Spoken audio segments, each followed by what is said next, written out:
Ilya Yanovsky, Major Reserves Roman Bronstein, Major Gal Becher, Major Reserves Eviatar Cohen, Sergeant Major Reserves Itai Perry, Sergeant Major Reserves Gideon Ilani, and Lieutenant Natanel Menachem Eitan.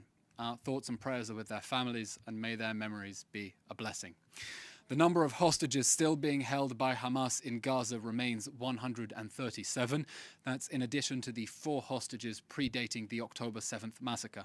The breakdown is as follows: 117 males and 20 females, 126 Israeli citizens and 11 foreign nationals, 10 people over the age of 75, and 2 children, the Bibas children. 20 hostages from October 7th have since been murdered by Hamas in captivity, and Hamas continues to hold onto their bodies as hostage. We demand the Red Cross have access to those extremely vulnerable hostages. It's been 66 days, and we demand that every government pressure Hamas and its enablers to facilitate that access so the Red Cross can finally do its job. An operational update. As Hamas's grip on power collapses in the Gaza Strip, its men's morale is crumbling too. In recent days, dozens of Hamas terrorists have surrendered to Israeli forces. Last night, the Prime Minister formally called on the Hamas terrorists still fighting in civilian dress out of civilian buildings: surrender now. Don't snuff it for Sinwar. Don't die for death. Don't meet your maker for mashal. Surrender now. As our friend US Secretary of State Antony Blinken said just yesterday, this war could end tomorrow if Hamas stopped hiding behind civilians and surrendered.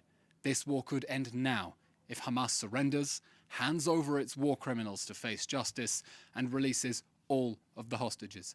The whole world must call on Hamas fighters to come out with the white flag, and honestly, it's baffling that the UN agencies concerned for the safety of civilians in Gaza are not demanding that this war end with Hamas's immediate surrender. Barring that, the quickest way to end this war is, to borrow a phrase from our friend and ally President Biden, through a swift, decisive and overwhelming Israeli victory over Hamas. Israeli forces continue to engage Hamas fighters in close-quarter combat as they remain disguised as civilians operating out of civilian buildings. Our forces are conducting precise raids to eliminate terrorists and their infrastructure in Hamas strongholds, including Jabalia, Shaja'iyah, Beit Hanun and Khan Yunis. In Gaza City, we have uncovered a strategic underground tunnel network stretching all the way from the north of the city to the Shifa hospital area. That's a vast terror complex for which the Hamas army of terror was using Gaza City as one massive human shield. In Jabalia, our troops uncovered a Hamas launch site with 50 projectiles, some of which were loaded and ready to fire at Israeli towns and cities. We often hear questions about the clock for this war. The only clock that matters is that Hamas is a ticking time bomb, and that's a ticking time bomb we will defuse and destroy. We continue to target Hamas leaders, and the Air Force has eliminated the new commander of the Hamas Shaja'iyah battalion, Imad Krikai. He had previously taken over after we eliminated the previous commander, and his successor should be on notice too. We will get to all the Hamas October 7th monsters. Every Hamas terrorist is a dead man walking. On the humanitarian front, Israel is working to open the Kerem Shalom crossing for inspections of aid to Gaza. There is already excess capacity at Nitzana to inspect those aid trucks, and when Kerem Shalom opens, we will double that capacity.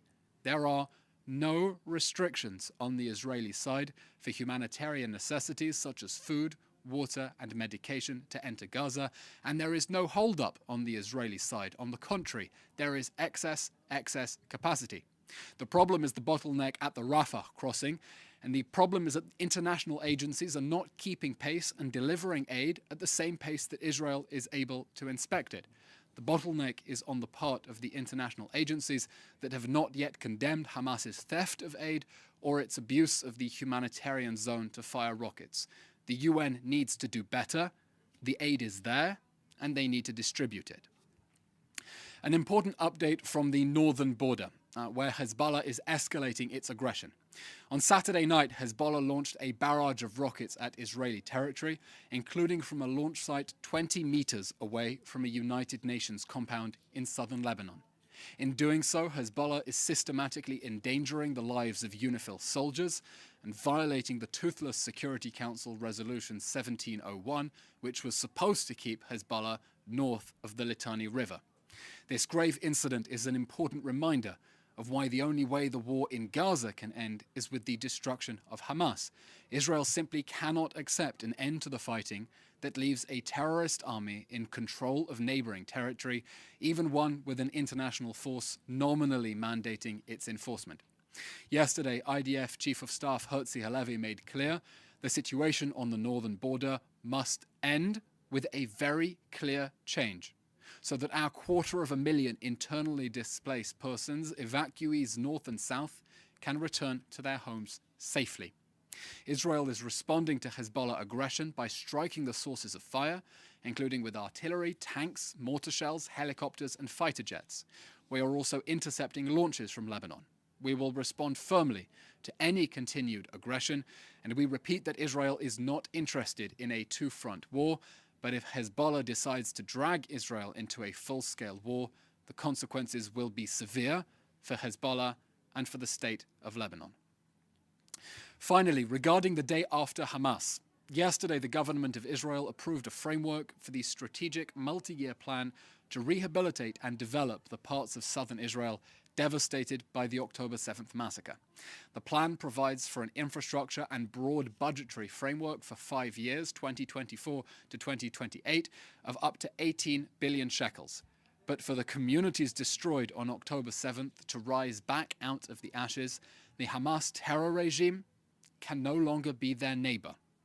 This war will end when it is safe for the children of Be'eri and Nir Oz to sleep in their beds again. This war will end when the diplomats who voted to save Hamas's skin at the United Nations would feel safe babysitting little Abigail Idan in Kfar Aza. Let's call it the diplomat babysitter test for ending this war. And for that to happen, for the survivors to rebuild their lives out of the unspeakable tragedy of the October 7th massacre, the terror regime that massacred their families must go, and it will. This war which Hamas started will continue as long as is necessary to achieve the 3 goals of this war: eliminating Hamas, getting all the hostages home, and making sure that the Gaza Strip can never threaten the people of Israel again.